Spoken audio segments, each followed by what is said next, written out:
Bonjour. Aujourd'hui, vous avez reçu un document de révision de la section 3, donc des exercices pour voir comment vous maîtrisez les concepts. Donc, je vais regarder maintenant avec vous la solution. J'espère que vous avez essayé les exercices par vous-même avant. Donc, on demande, pour commencer, expliquer les phénomènes suivants au moyen de la première loi de Newton. La première loi de Newton, je vous rappelle, c'est lié au concept d'inertie. C'est que les objets ont tendance à continuer leur mouvement à vitesse constante en ligne droite si aucune force n'agit sur eux.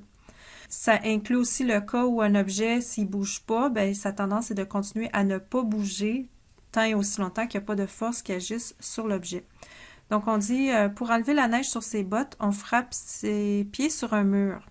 Alors, le principe ici, c'est que si on a le mur ici, bon, dans le fond, la personne, bon, je vais essayer de faire un dessin d'un pied, là, elle va frapper le mur, donc le pied va se diriger vers le mur, mais ce qui va arriver, c'est que tout à coup, le pied va s'arrêter. Mais là, la neige qui était sur les bottes, elle avait la vitesse du pied, là, de la botte qui arrivait pour frapper le mur. Donc, la neige, elle, va continuer son mouvement en ligne droite à vitesse constante, alors que la botte, elle, s'arrête tout à coup à cause de la force de résistance du mur. Alors, donc, seulement la botte s'arrête, mais la tendance inertielle de la neige, c'est de continuer son mouvement à vitesse constante. Fait que là, ben, la neige va tomber ici, puis on va reculer notre pied, puis la neige n'est plus là. Okay. Ensuite, on demande... pour prévenir des blessures au cou en cas de collision arrière, on installe des appuis-têtes dans les voitures. Alors, la raison, c'est que dans le fond, si une voiture se fait frapper par en arrière, ça va subitement faire avancer la voiture là, rapidement vers l'avant. Donc là, la personne qui est dans la voiture, ben, sa tête, elle, a tendance à continuer à la même vitesse que la voiture avait avant de se faire frapper. Donc, elle va pas aller aussi vite que la voiture, puis la tête va être comme un peu, on dit projetée vers l'arrière, mais dans le fond, c'est qu'elle reste en place ou elle continue à la vitesse plus lente. Donc, je vous montre ici sur la vidéo un peu l'effet. OK, vous voyez donc la voiture, elle avançait très rapidement, mais la tête ne suivait pas. Elle allait à la vitesse que la voiture avait avant la collision. Donc, l'appui-tête est là pour empêcher la tête de complètement se cambrer vers l'arrière. Ça peut donc aider un peu, parce que sinon, en fait, le cou pourrait directement casser.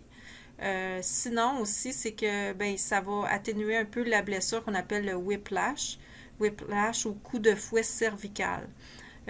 Mais on s'entend que dans un cas comme ça, on peut quand même avoir une blessure, mais elle va être moins prononcée si on a l'appui-tête. À la question 2, on demande d'expliquer comment un patineur peut accélérer vers l'avant au moyen de la deuxième et de la troisième loi de Newton. Alors, ici, premièrement, on va parler de la troisième loi de Newton. Ce que fait le patineur lorsqu'il veut avancer, c'est qu'il va prendre les patins et il va exercer une force vers l'arrière pour essayer d'avancer. On va pousser notre patin par en arrière. Mais là, d'après le principe action-réaction, ça c'était la force que nous on fait sur la glace, mais la glace va résister en sens contraire, donc nous pousser vers l'avant. Donc là, la première force que j'ai dessinée, c'est sur la glace, mais la deuxième force que j'ai dessinée, c'est par la troisième loi de Newton. On sait que le sol va faire une réaction vers l'avant. Puis ça, c'est ce qui va nous propulser vers l'avant parce qu'on sait que la force totale exercée sur un objet égale sa masse fois son accélération. Donc, il va y avoir une accélération dans le même sens que la force qui va être produite sur le patin, c'est-à-dire vers l'avant. On poursuit avec la question 3. Ici, on nous donne un graphique de la vitesse en fonction du temps d'une voiture de 1200 kg. On demande quelle est la force résultante exercée sur la voiture au temps 1 seconde. Bon, on va aller voir qu'est-ce qui se passe dans le graphique au temps 1 seconde. Ici, à 1 seconde, on voit, bon, on a une vitesse de 3 mètres par seconde. Mais là, ce qu'on demande, c'est la force résultante exercée sur la voiture. Donc, pour obtenir une force, il va falloir qu'on connaisse l'accélération. OK? Donc, par exemple, ici, s'il y a une force qui fait avancer la voiture, c'est nécessairement qu'il y a une accélération dans le même sens. Donc, en sachant que la force totale, ici, je vais l'appliquer en X, là, parce que c'est à l'horizontale qu'on fait notre analyse, va être égale à la masse de la voiture fois son accélération en X. Bien, on va devoir calculer non pas la vitesse ici, mais l'accélération de la voiture lorsque le temps est de 1 seconde. Donc, pour calculer l'accélération, je vous rappelle, vous avez deux points de vue qu'on peut prendre sur la situation. On peut dire l'accélération, c'est la pente dans un graphique V en fonction du temps. Mais aussi, on peut se rabattre sur l'expression A égale delta V sur delta T. Parce qu'en fait, dans ce graphique-ci, ça constitue le calcul de la pente. Pour calculer une pente, on va utiliser deux points qui arrivent vraiment précisément. Tantôt, j'ai dit qu'à 1 seconde, la vitesse était de 3 mètres par seconde, mais si on regarde vraiment le graphique très attentivement, c'est plus ou moins vrai. OK, en fait, je vais effacer mon point ici parce que, regardez de près, là, le croisement des droites, il n'est pas exactement aux 3 mètres par seconde. Fait que là, ce qu'on va faire, c'est qu'on va aller prendre des points qui arrivent juste. Ça va nous donner un calcul beaucoup plus précis. Tant qu'on reste dans le même échantillon, c'est-à-dire la pente ici ne change pas tout le long, là, entre 0 et 3 secondes. Donc, on peut prendre le point initial, à 0, 0. On est certain qu'il croise vraiment cet endroit-là, on le voit. Mais aussi, un autre point qui arrive parfaitement, c'est le dernier. C'est à 3 secondes.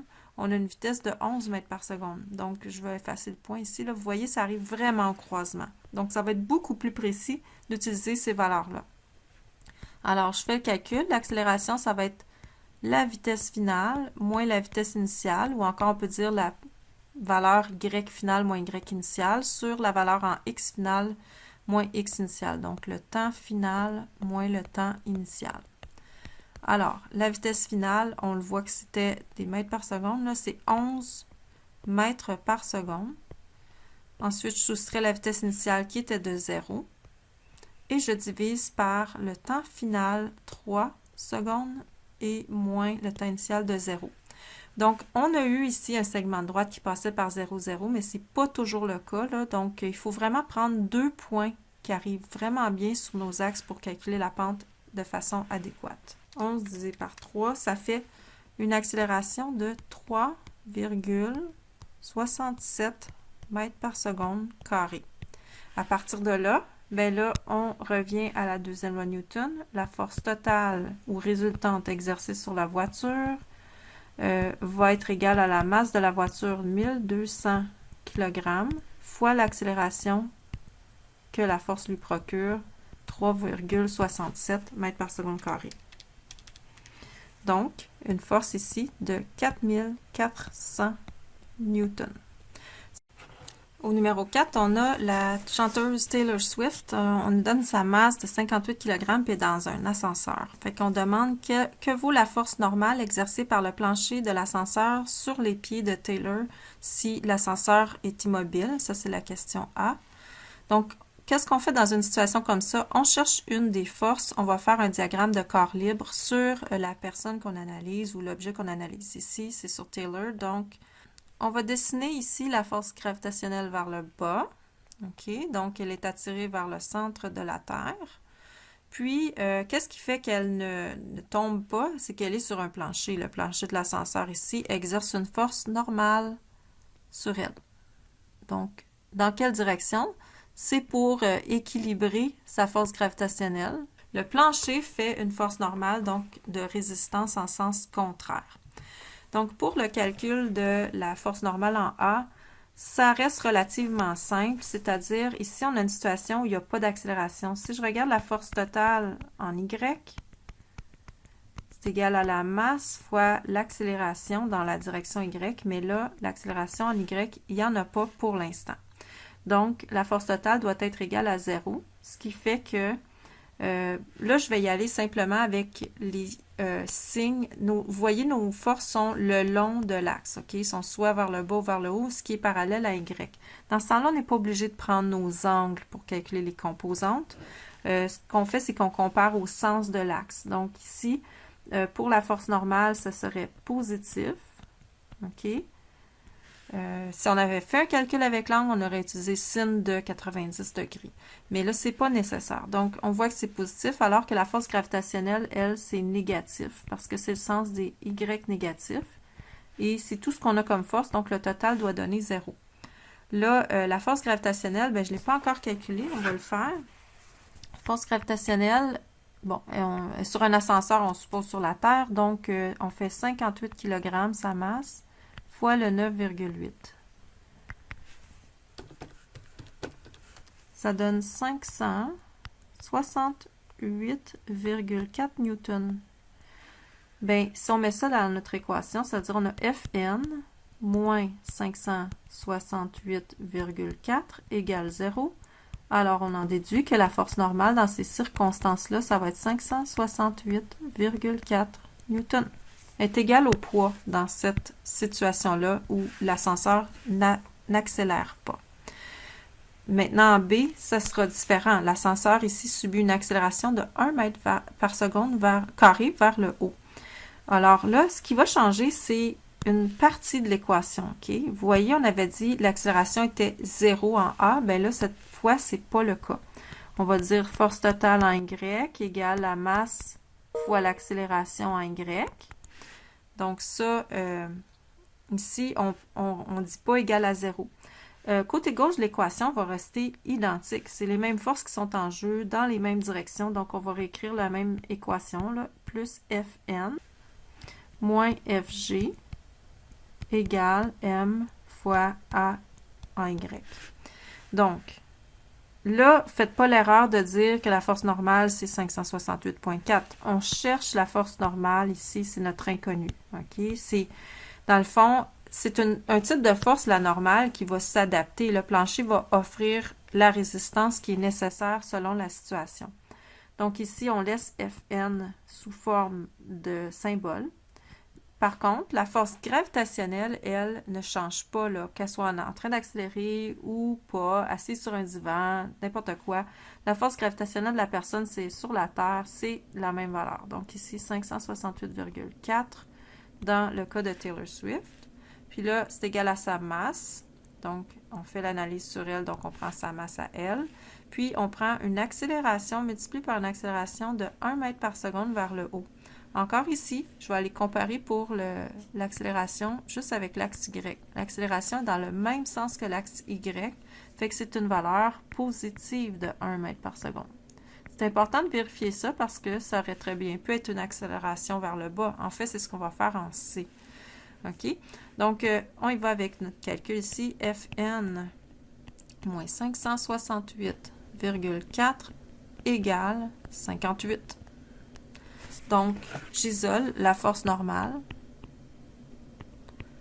Et ça fait 568,4 plus 58, donc 626,4 newtons. Dans le fond, là, la force normale, c'est un peu l'impression qu'on a d'être lourd ou léger. Hein? Comme c'est la force que le sol fait sur nos pieds, c'est ça qui nous donne l'impression d'être soit léger, soit lourd. Donc ici, on voit que quand on est dans un ascenseur puis qui accélère vers le haut, ben on se sent plus lourd parce que la normale qu'on aurait, si on n'accélère pas dans un ascenseur, c'est égal à notre poids si on est sur un plancher plat. Mais là, dans le cas de l'ascenseur qui accélère vers le haut, la force que le plancher fait sur nous est plus grande, fait qu'on a l'impression d'être plus lourd. C'est ce qu'on appelle la notion de poids apparent. Maintenant, en C, l'ascenseur subit une accélération de 1 mètre par seconde carré vers le bas. Bien là, on peut se demander qu'est-ce qui change par rapport à la situation précédente. La seule chose qui change, c'est le sens de l'accélération. Donc, par rapport à l'axe Y, l'accélération, elle va être en sens contraire. Qu'est-ce qui va donc changer dans l'équation? On a quand même force totale en Y égale à 0, pas 0, m fois accélération Y. C'est juste le signe ici de l'accélération qui est la seule différence. Donc, on a Fn avec le poids qui est négatif 568,4 égale à masse de 58, mais cette fois, c'est multiplié par moins 1.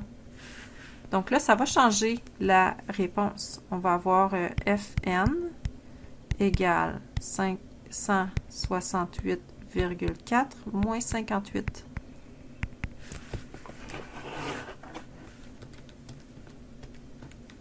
Alors, ça donne ici 510,4 newtons.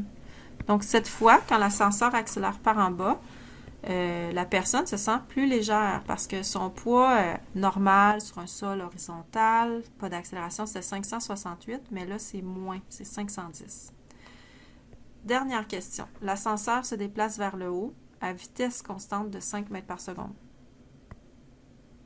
Ça, c'est une pogne, comme on dit en québécois. OK? Parce que vitesse constante, là, ça se traduit par quoi? Ce que vous devez déduire lorsque la vitesse est constante, c'est qu'il n'y a pas d'accélération.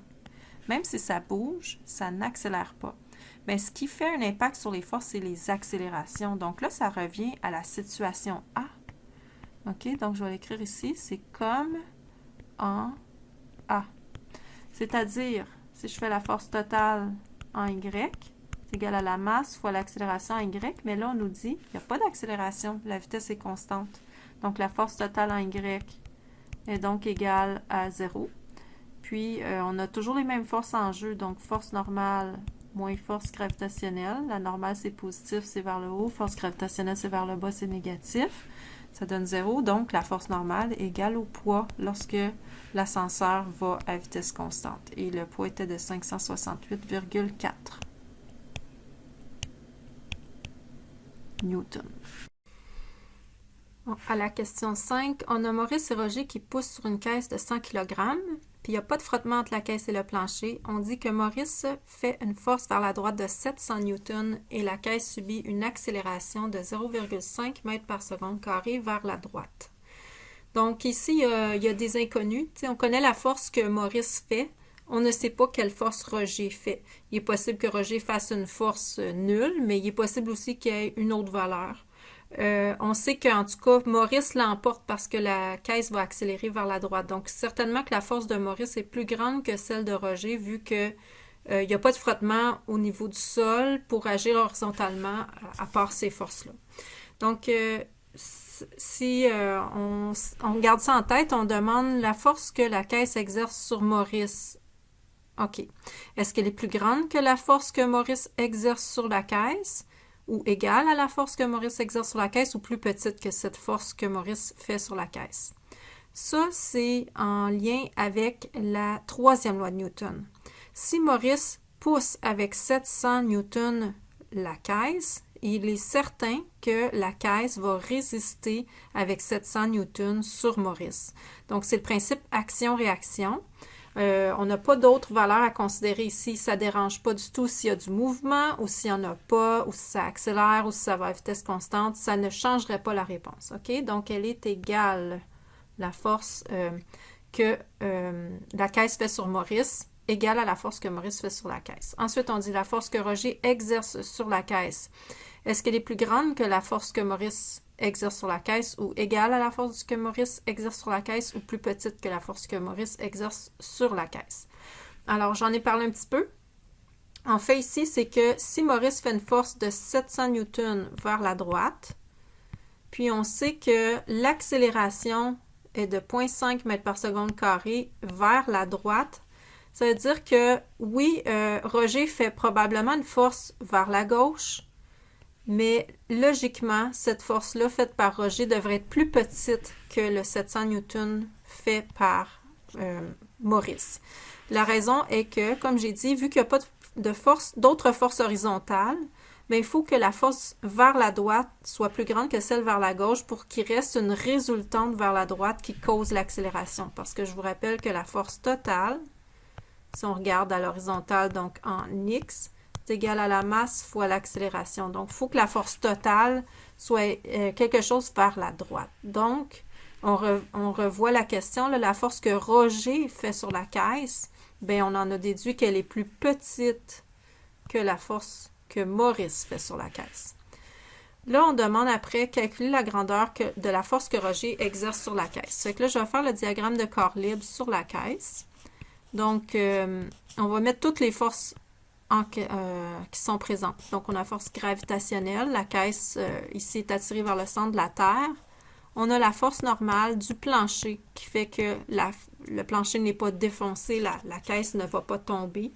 On a la force faite par Maurice vers la droite, puis on a une force faite par Roger qu'on cherche. D'après l'image, elle semble être vers la gauche. OK? Donc, on va faire appel à la deuxième loi de Newton et là, la force qui nous intéresse est en X. Donc, on l'applique selon l'horizontale. Donc, la force totale en X va être égale à la masse fois l'accélération. Parfois, ici, j'ai des étudiants qui vont me dire, OK, bien, la force, c'est égal à MA. OK, la masse fois l'accélération. Mais faites attention, ce n'est pas le cas ici. La force qu'on cherche, c'est juste une des deux forces qui sont dans la partie gauche de l'équation, parce qu'il y a deux forces en X. Encore une fois, vu que les forces sont soit alignées vers le X positif ou X négatif ou complètement en Y, on va y aller simplement avec une comparaison avec l'axe pour déterminer le signe de la composante. OK? Donc, la force faite par Maurice est positive, vu qu'elle pointe dans le même sens que l'axe des X positifs. La force faite par Roger est de composante négative, vu qu'elle est de sens inverse à l'axe des X. Puis, la force normale, elle est 0 à l'horizontale en X, parce qu'elle n'a pas du tout aucun penchant selon la direction des X. Et même chose pour la force gravitationnelle. Donc là, on n'a que deux forces en X. Ça va être égal à la masse fois l'accélération en X. Là, j'ai juste laissé des symboles. Maintenant, on va mettre les valeurs qu'on connaît là-dedans. Donc, la force faite par Maurice, c'est 700. Et comme c'est positif, je n'ai pas mis le plus devant, là, mais c'est un plus.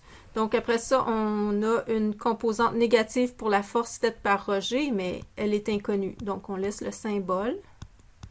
Et ça va être égal à la masse de la caisse. J'ai oublié, ici, c'était 100 kg.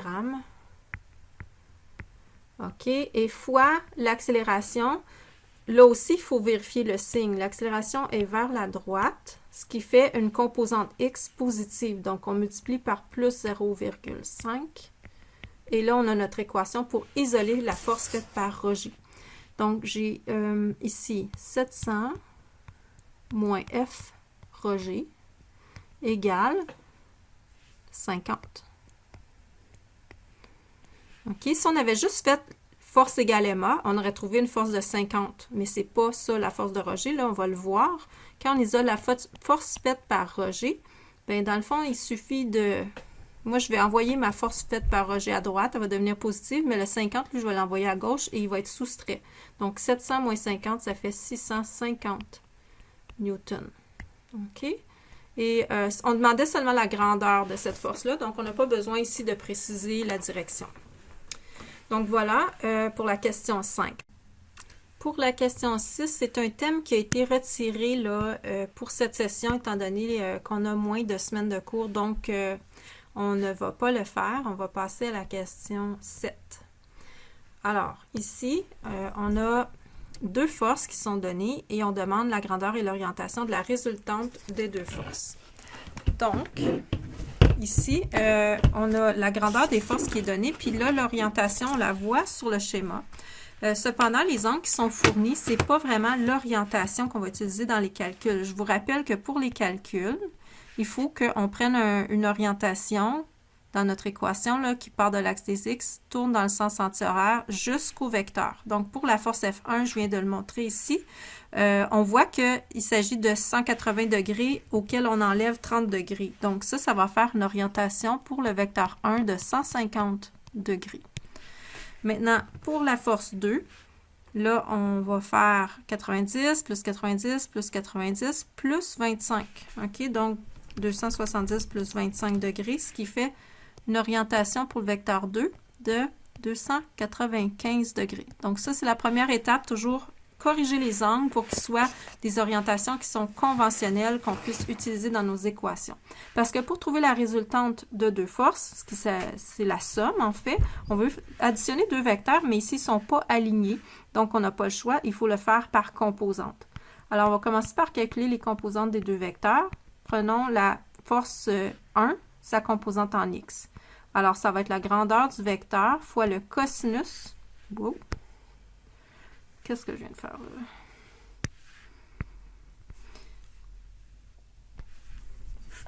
Arrête, Zara.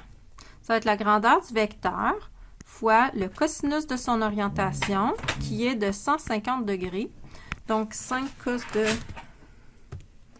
150, ça fait moins 4,33 newtons.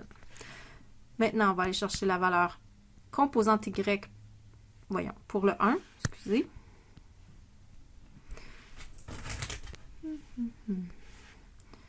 OK, maintenant, on va aller chercher la composante Y pour le vecteur 1. Donc là, ça va être 5 fois le sin de 150 degrés. Donc, 5 sin de 150 degrés, ça fait 2,5 newtons. On continue pour le deuxième, force 2 en X. On va faire la grandeur de 8 newtons pour celui-là, cosinus pour les X de 295 degrés pour ce vecteur-là. Donc, 8 cos de 295, ça fait 3,38 newtons. Remarquez que je garde au moins 3 chiffres significatifs ici. Le 2,5, c'est parce qu'il tombait pile, c'est pour ça que je n'ai pas écrit la deuxième décimale. Maintenant, pour finir les composantes, on a F2Y qui va correspondre à 8 fois sin de 295.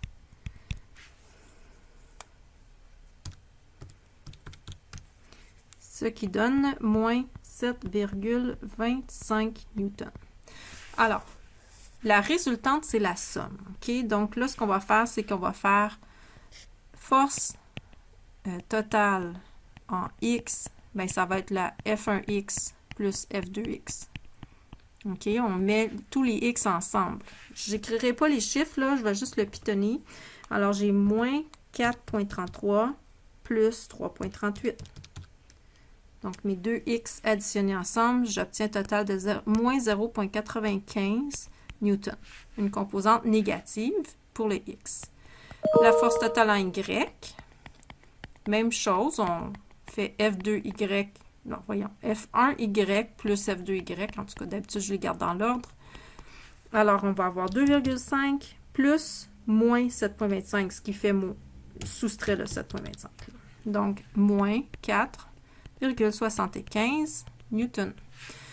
On y arrive presque. Là, on a les composantes de notre résultante, mais on veut donner la grandeur et l'orientation de celle-ci. Pour la grandeur, force totale ou résultante, ça va être avec Pythagore qu'on va y arriver. Donc, on va faire moins 0,95 au carré.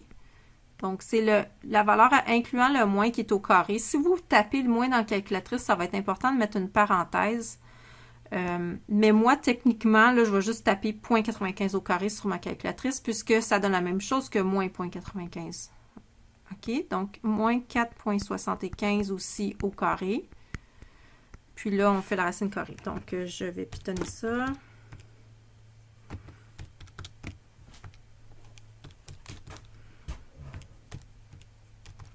Alors, on obtient 4,84 newtons. Ça, c'est la grandeur de la force. C'est une partie de la réponse. On cherche aussi l'orientation. Donc, on a une formule dans votre feuille d'équation, votre aide-mémoire, qui dit qu'on peut aller chercher l'orientation à partir de deuxième fonction tangente ou arc tangente de la composante Y sur la X. Donc, moins 4,75 sur moins 0,95. Ça va nous donner un angle, mais on va vérifier après ça, est-ce que c'est la bonne orientation. OK, donc 4,75 divisé par 0,95, arc tangente. De ça, ça fait 78,7 degrés. Mais là, je ne suis pas dans le premier cadran parce que la résultante ici, elle a deux composantes négatives. Vous voyez, je vais la dessiner là, environ là, sur le schéma. Les deux forces qu'on a là, ça équivaut à une résultante en X qui est négative, donc une composante en X qui n'est pas très grande, mais une grande composante en Y, négative. Donc, c'est à peu près comme ceci. OK, la force résultante, force totale. Donc là, qu'est-ce qu'on vient de trouver comme angle? La feuille de formule, ce qu'elle nous donne, c'est l'angle le plus direct avec l'axe des X. OK, donc en fait, on a trouvé ça ici. OK, l'angle par rapport au X négatif. C'est ça qui représente le 78,7 degrés. faut le rajuster parce qu'on doit donner une orientation qui part de l'axe des X jusqu'au vecteur sens antihoraire. Alors, on va faire 180 degrés plus la réponse qu'on a ici. OK? Donc, je vais écrire ici l'orientation conventionnelle. Là. Dans le fond, je vais mettre une petite étoile pour mettre que c'est l'angle corrigé. C'est 180 degrés plus le 78,7. OK? Donc, voyons. Ça donne 258,7 degrés. Donc là, je vais encadrer mes deux réponses. Là. On pourrait le mettre aussi en un vecteur complet, là, mais là, je manque d'espace, fait que je vais le laisser comme ça. Donc, grandeur, orientation de la force résultante. Alors, il y a une question qui suit après, c'est quelle est l'accélération de l'objet qui subit ces deux forces-là si sa masse, c'est 4 kg. Là, il n'y a pas autant d'espace. Oui, il y a quand même pas mal d'espace, mais en fait, ce n'est pas une question qui demande un grand développement. OK? On a trouvé déjà que la force totale, je vais la réécrire ici, c'est égal à 4,84 newtons à 258,7 degrés. Bien, si on veut trouver une accélération à partir d'une force, bien, on va utiliser la deuxième loi de Newton qui dit que la force totale est égale à la masse fois l'accélération.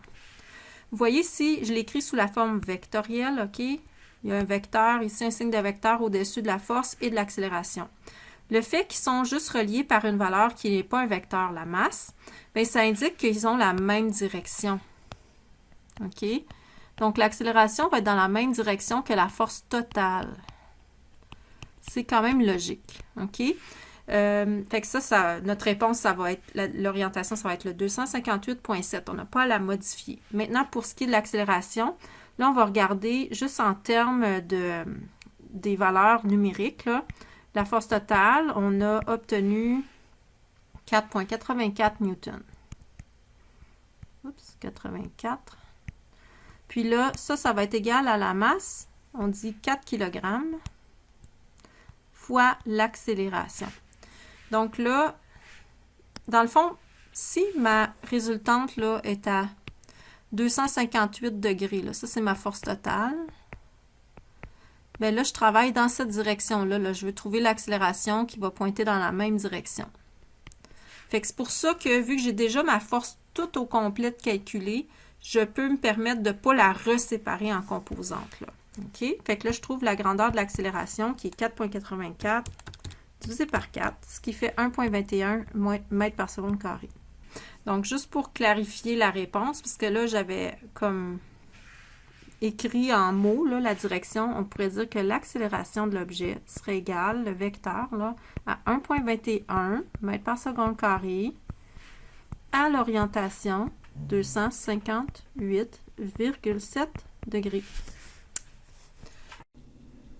OK, maintenant au numéro 8, on a un bloc de masse 8 kg qui descend le long d'un plan incliné à 25 degrés. On dit que la force de frottement cinétique sur le bloc est de 15 newtons. Donc, pour commencer, on demande de tracer le diagramme des forces qui s'exercent sur le bloc. Donc, ça, c'est un peu synonyme de diagramme de corps libre.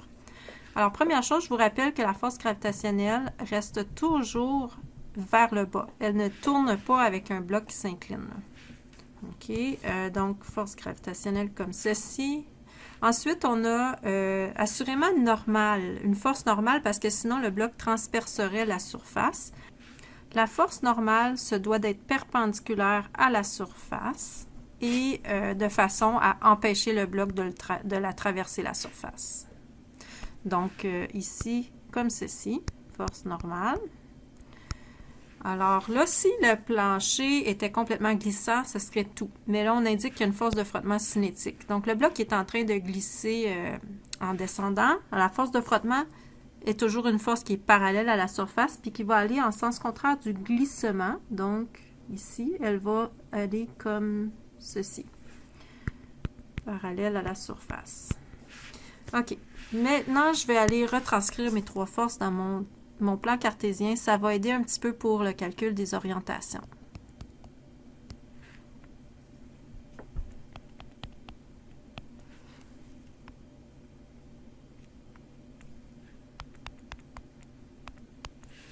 OK, parce qu'après ça, on nous demande calculer l'accélération du bloc. L'accélération du bloc, je vais la mettre sur le diagramme, là, mais ce n'est pas une force. OK? Donc, ça va dans cette direction-là. Pour la calculer, on va avoir besoin de faire un calcul de composante de force en X parce qu'on va utiliser la deuxième loi de Newton. Force totale en X égale la masse fois l'accélération en X. Donc, on va pouvoir l'isoler si on a toutes nos composantes de force en X. Mais pour trouver les composantes des forces, il va falloir qu'on utilise leurs orientations pour trouver leurs composantes. Donc, pour ce qui est de la force normale et de la force de frottement, je ne vais pas passer par les angles. Là. On commence à être habitué. Vu qu'elles sont alignées sur les axes, on va déterminer tout de suite, en regardant, quels sont leurs signes, ces composantes-là. Mais maintenant, pour la force gravitationnelle, ça, on va devoir faire un petit raisonnement. Disons ici que j'ai agrandi mon plan incliné de façon à ce que je trace un peu l'horizontale pour rejoindre la force gravitationnelle. Donc là, ça me décrit un triangle qui est un triangle rectangle. Et ce que je sais, c'est que j'ai l'inclinaison de mon plan incliné par rapport au sol. Alors ici, j'ai un 25 degrés. Mais je sais aussi que j'ai 90 degrés dans le coin inférieur gauche du triangle. Comme la somme des angles internes d'un triangle donne 180 degrés, bien, ça va me faire que j'ai un angle ici au sommet du triangle de 65 degrés. Donc, quelle est l'orientation du vecteur force gravitationnelle? Je veux faire le tour à partir de l'axe des X sans sens horaire. Fait que finalement, je veux retirer 65 degrés à 60 degrés. Fait que l'orientation pour la force gravitationnelle, ça va être 360 moins 65, ce qui fait 295 degrés. OK? J'ai besoin de ça, donc, pour la suite. Fait que pour les forces en X, ben, je vais faire ici la force de frottement selon X. Là, je regarde, ben, elle n'est pas 0, elle est en X, mais elle est négative. Elle est du côté contraire à l'axe des X. Fait que je mets un moins. Je connais pas le... Est-ce que je connais le chiffre? Non, je connais le chiffre. On nous dit qu'elle est de 15 newtons. Fait que ça, je vais mettre ici en parenthèse, c'est 15, moins 15, OK? Donc, ensuite, si je considère la force normale, ben, elle n'est pas du tout en X. Elle est seulement sur l'axe Y. Fait que je ne vais même pas l'écrire, mais sinon, sa contribution serait 0. Ensuite, donc, qu'est-ce qui me reste? C'est la force gravitationnelle. La force gravitationnelle, bien, je vais faire le calcul, celui-là, avec l'angle. Donc, à ce moment-là, je prends la grandeur de la force gravitationnelle. Je ne l'ai pas encore calculé, donc je vais le faire ici. C'est 8 fois 9,8. Ça va être ma force gravitationnelle. Ça donne 78,4 newtons. Là, je veux la composante en X, donc je vais faire le cosinus de son orientation de 295 degrés.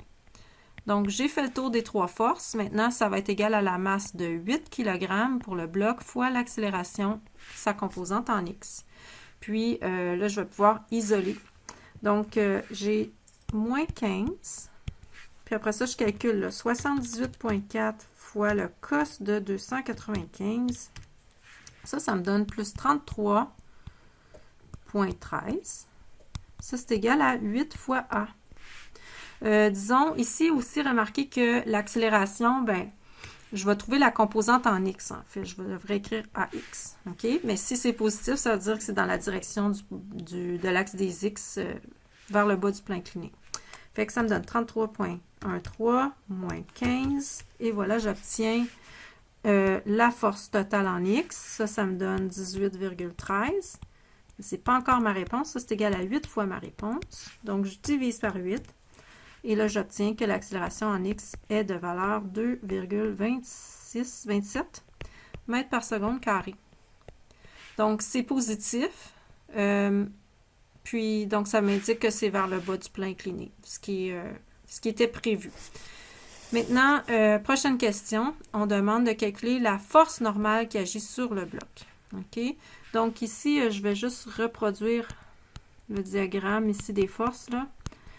Force normale, force gravitationnelle et force de frottement avec les axes X, Y.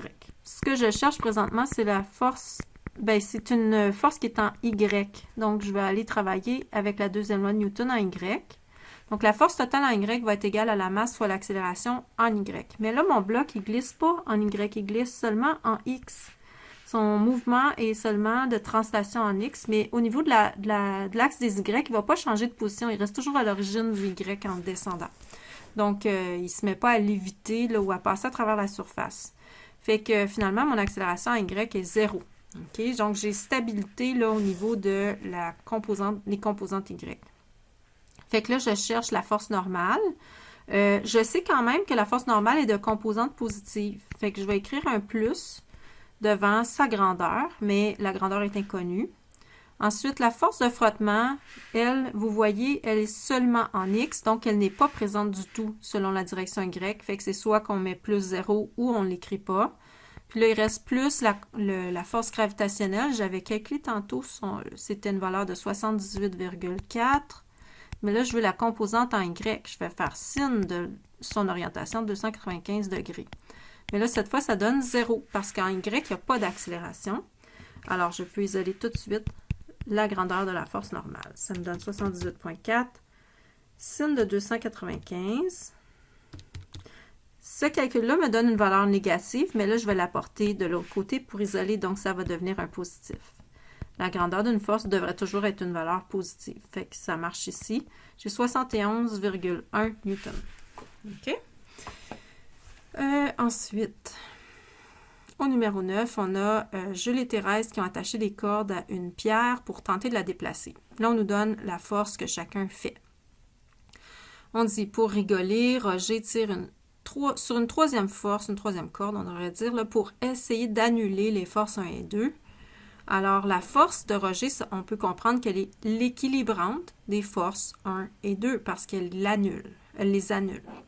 Alors, pourquoi que... Non, on demande en A. La force exercée par Roger sera-t-elle de 750 newtons?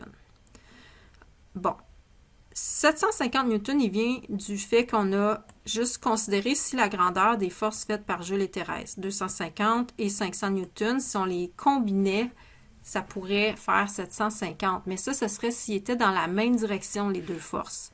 C'est pas le cas ici. Donc, la réponse, c'est non. OK, je vais juste vous faire un petit croquis ici. La force faite par Jules, c'est à 35 degrés. Donc, quelque part par là. La force faite par Thérèse, elle est à 135 degrés, quelque part comme ça. Donc, leur équilibrante, c'est une force qui annulerait ces deux forces-là. On peut imaginer qu'elle serait vers le bas. Puis, vous voyez ici, il y a des angles, OK, entre mes forces. Elles ne sont pas ni dans la même direction, ni de sens contraire. Fait qu'on ne peut pas les combiner juste avec leur grandeur. Il va vraiment falloir faire un calcul avec les composantes si on voulait trouver l'équilibrante. Donc, pourquoi? C'est parce que les forces 1 et 2 ne sont pas alignées.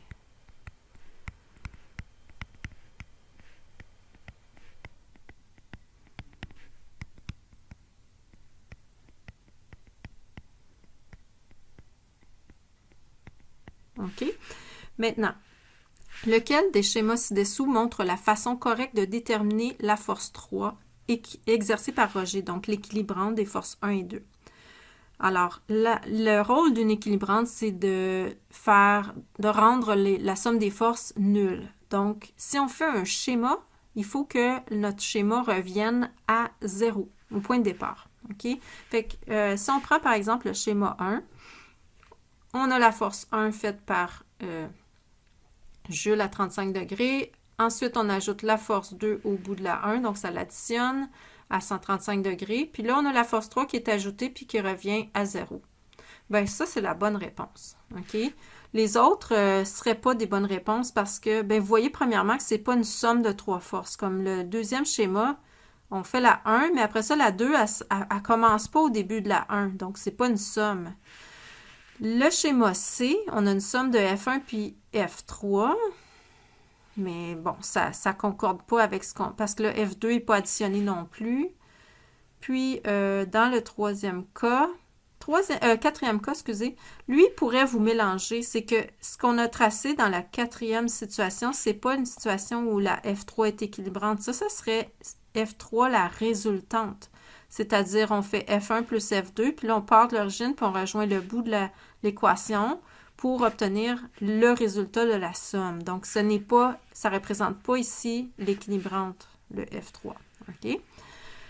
Maintenant, on demande quelle est la grandeur et l'orientation de la force faite par Roger alors qu'il annule des forces exercées par Jules et Thérèse. Donc, c'est ici un calcul de force équilibrante. C'est comme on avait fait dans le laboratoire à la dernière partie. OK?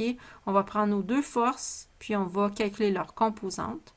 Donc, commençons par F1, 250 à 35 degrés. F1x, ça va être 250 cos de 35 degrés. Puis F1y, ça va être 250 sin de 35.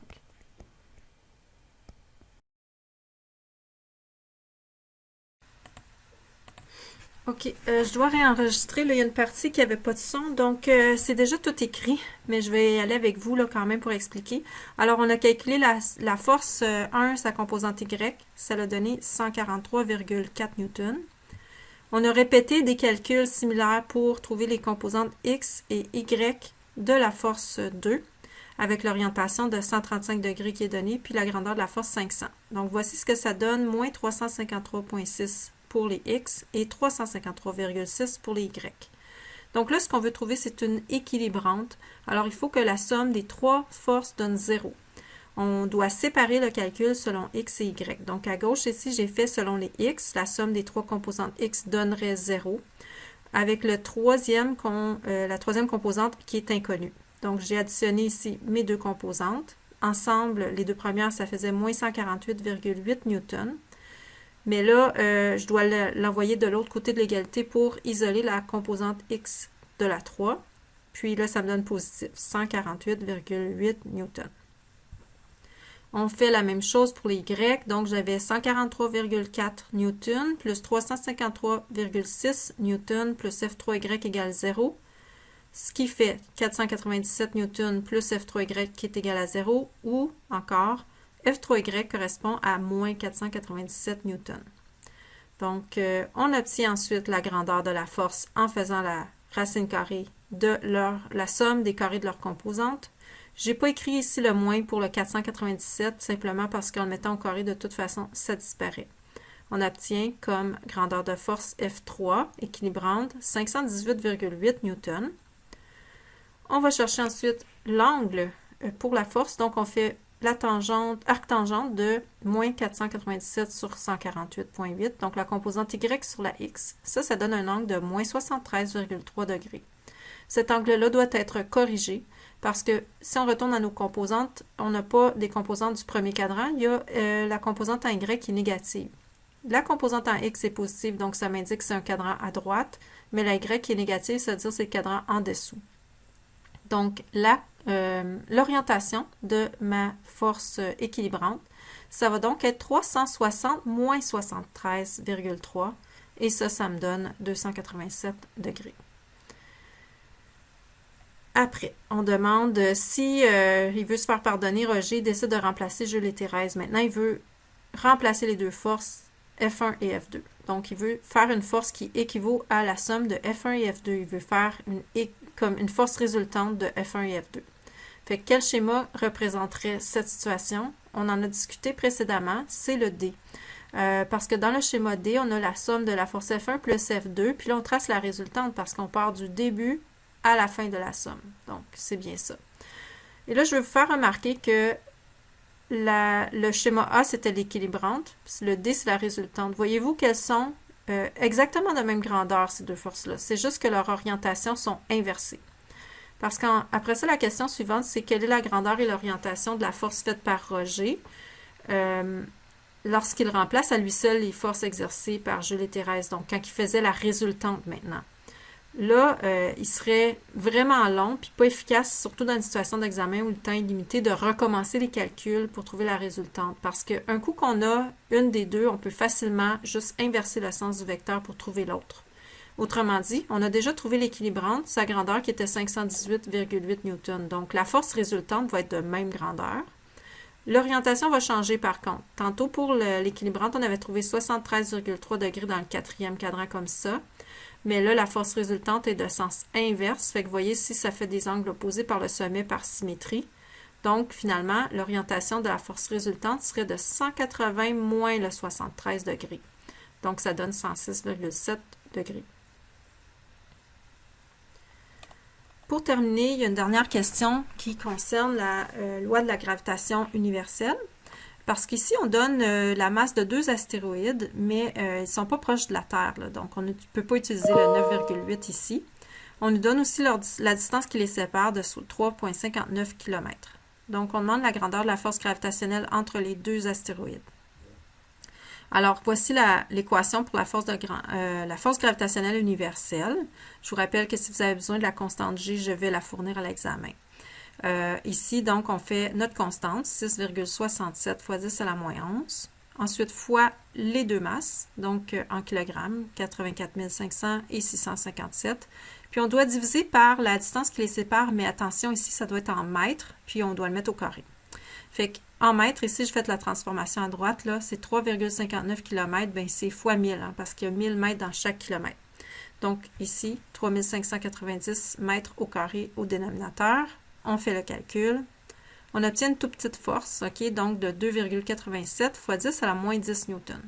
La force gravitationnelle, c'est quelque chose qui est faible lorsque les objets en interaction, c'est pas gros comme une planète, par exemple. Donc, un astéroïde, c'est beaucoup plus petit, alors c'est très faible comme force. Là, on demande après ça quelle est l'accélération subie par le premier astéroïde. Donc, comme on a une seule force sur chacun des 2 astéroïdes, là, ici, c'est une paire de force action-réaction. Les 2 astéroïdes interagissent ensemble, ils créent chacun l'un sur l'autre la même grandeur de force. Fait qu'ici, vu qu'il y a juste une force sur chacun des astéroïdes, on peut aller directement, sans passer par des composantes, utiliser la deuxième loi de Newton. On a la masse ici du premier astéroïde de 84 500 kg. On a la force qu'il subit. Alors, on divise ici la force par la masse et on obtient. Puis l'accélération sur lui, c'est 3,4 fois 10 à la moins 15 mètres par seconde carré. Puis, on demande aussi l'accélération sur le deuxième astéroïde. Donc, c'est vraiment la même démarche. J'ai juste ici mis un chiffre différent pour la masse. Puis là, on obtient dans ce cas-ci une accélération de 4,37 fois 10 à la moins 13 mètres par seconde carré. Bon, ça termine le document. C'était vraiment assez long. J'espère quand même que ça vous aide à vraiment là, faire le retour sur la matière qu'on a vu sur les forces, les lois de Newton. Puis, on va terminer sur ça aujourd'hui. Merci, bye bye.